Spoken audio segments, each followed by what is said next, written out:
Multiversus Season 2 is finally here, guys, and I'm excited to tell you everything new about this patch notes.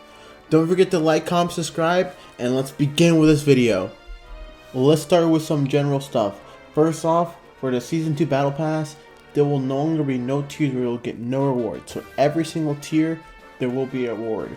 Next up, the infamous shop will finally be open. That's right, you can finally go to the shop and buy items on a daily basis. You can now equip up to 3 badges at the same time. So yeah, you can show off 3 different badges now. Scooby's Mansion stage, they increased the blast zone size by 10%, and the ring outs were coming a bit too fast on this map, so they increased the size a bit. This is of course with the Scooby Mansion with no roof. Next up, the Space Jam map updates. So they're currently still updating the map. They're now trying to keep score of baskets made, scoring a basket and awards points based on distance thrown. So they basically want to try to get you to make trick shots or whatnot. And attacking a player holding a basketball item will cause a player to drop the item. So basically, the whole goal is to try to fight for the ball to get more points and stuff like that, which I find really cool. The court walls can no longer be attacked and will only break on a player wall bouncing. And Space Jam is still only available in custom and lab, sadly. Next up was tutorial. Intro tutorial has been simplified and removed the number of steps, and VO clips have been added into the intro tutorial, and players are now given option to go into arcade or their first match after finishing the intro tutorial. For Silly Q, the new game mode is Big Head Mode. Ooh, this is interesting. Characters will have large heads and even larger cooldown reductions. Use your newfound knowledge to take the win home. I don't know about you, but I want to make a video about this in the future. There's a lot of characters, like if you use a certain move on them, they have a big head, and I find that funny. New items. Bounce pad, kind of self-explanatory. Proximity mine, it's kind of like those mine things in Smash Bros. And the drumsticks, which are basically cooked chicken legs that will be thrown and turn to hit enemies into chickens for a short period of time. Next up, we got cosmetics. For our first one, we got Evil Morty. Then we got Samurai Batman. Fern has been unleashed for a while, and it's finally good to see him here. You can now buy Uncle Shagworthy. Baker Street Tom and Jerry are actually in the tier 50 Battle Pass skin. Astronaut Velma, Tea Time Rain Dog, and Maestro Bugs Bunny. Next up for general perks and bugs, they fixed an issue where that will cause jumps to be rejected by a server when attached to a wall. The School Me Once perk, projectiles blocked during reduced to 1 second from 2, and stack duration reduced to 2 seconds from 4, and block buff is no longer consumed by light projectile attacks. And Ice to Beat You, stacks of ice are now applied only by heavy projectiles. And next up, ladies and gentlemen, the meat and potatoes of patch. Who got nerfed, buffed, bug fist. Now let's begin. For Arya Stark, her signature perk. Betrayal perk enrages allies in area, but they deal 3 times weakened on hit, down from 5 times. And it says we're finding the weakened influence of the gameplay of Arya and their opponents too greatly bad at higher level play. Next up for Batman, his glide. His hurtbox the axis issue was causing attacks to unintentionally miss Batman when he glided. That's kind of funny, not gonna lie. Grounded down attack. Delayed branching into dodge and jump on hit to prevent endless chaining back to itself.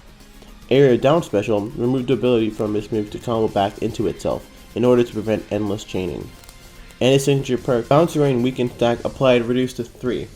And the power level this gave for every little effort made, this perk felt unfair to opponents with Batman, so they reduced it a little.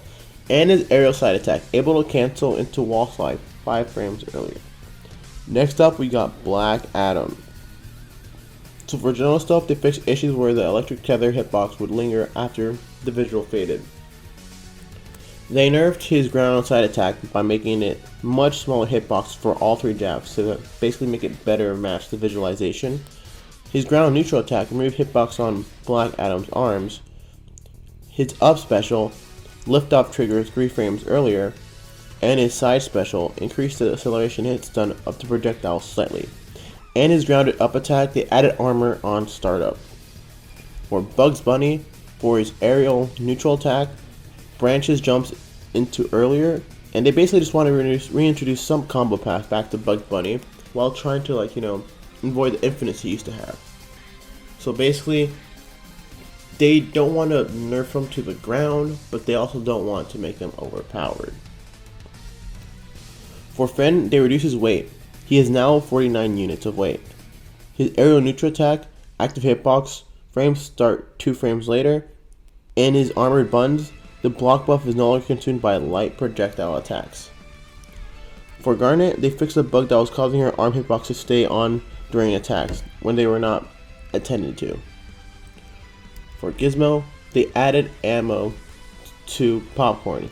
3 ammo returns 1 every 10 seconds, and this is on his Grounded Up special. And this is basically done to prevent a strategy that would reward very passive gameplay in singles.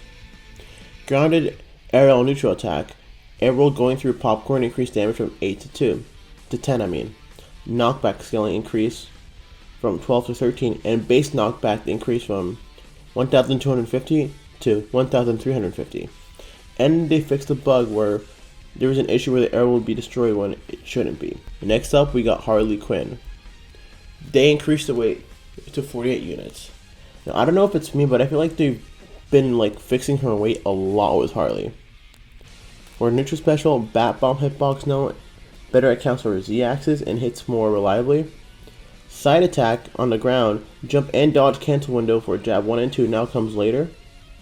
Ground side attack, again, knockback angle on jab 2 pushed up more to prevent a looping infinite combo, so they're finally fixing her infinite she had. And her grounded side attack can cancel to other attacks 1 frames earlier on hit. And they're basically testing things to remove her infinite, because goddamn, Harley's infinite was just really stupid and it was just unhealthy for the game. For Jake, for his neutral special, the wall bounce angle has been adjusted to be higher when spitting opponents into vertical walls. And this is basically done to change to prevent all skill check null influence that can be, instantly ringing out players even at lower percents. For LeBron, his down special was no basketball defense now properly blocks and steals other LeBron basketballs. So something pretty niche for LeBron dittos. For Morty, his neutral attack on the ground, jab 3 hitbox increased by 15% to better match visuals and the size of Hammer Morty's size. For Rick, they fixed an issue where portaling would kill Rick while in the Grace area. Fixed bug where Rick can use ground down attack while on cooldown. And address inconsistencies in projectile priority for uncharged lasers. For Shaggy, his aerial side attack, allowing ground momentum movement even when charging the knee. So basically, it just allows for better movement to carry and not get halted for, basically to make the move feel better. Steven Universe, they fixed an issue where Steve or his allies would be hit twice while under the effect of Steven's neutral dodge shield, and his down special on the ground, Watermelon Seed Hitbox shrunk to better match visuals. For Stripe, his weight of units is now 46, and they fixed a bug where they implemented fixes to Stripe's teleporting with Chainsaw. So, I think they added a teleport to his Chainsaw, I believe. I might be wrong. For Tom and Jerry, the aerial up special, Kick Rocket Explosion hitbox now better accounts for the Z-axis, and they fixed Rocket without Jerry to attach properly classified as a projectile. And last but not least, for Velma. Fix several issues where Velma's speech bubbles will not be destroyed when they should be. For her neutral special, Megaphone is now classified as projectile, and early hits are a light projectile while the final hit counts as a normal projectile, which means Megaphone now applies projectile perks, is more reliably blocked by other projectiles, and will ignore invulnerable fighters, including those with the projectile's sidestep buff. For her aerial up attack, has 2 less active frames on startup from hit, and for a grounded side special, they added 12 frames of cooldown. Why? Because this is commonly basically used as a pit stop tool that serves as a means to supply her allies with constant gray health and armor when engaging in enemy teams. Providing side special was cooldown allows us to give them a gate that aren't consistently, giving people micro armor, if you know what I mean. And that, ladies and gentlemen, are everything we're going to see in the start of Season 2 of Multiversus. Are y'all excited? Because I am. Listen, I sadly couldn't finish the Battle Pass, and I am a bit pissed about it. But I had a lot of stuff going on. I mean, just stuff in general was work and stuff. But I am going to be posting more consistently now. So please like, comment, subscribe. And with that being said, have a nice day.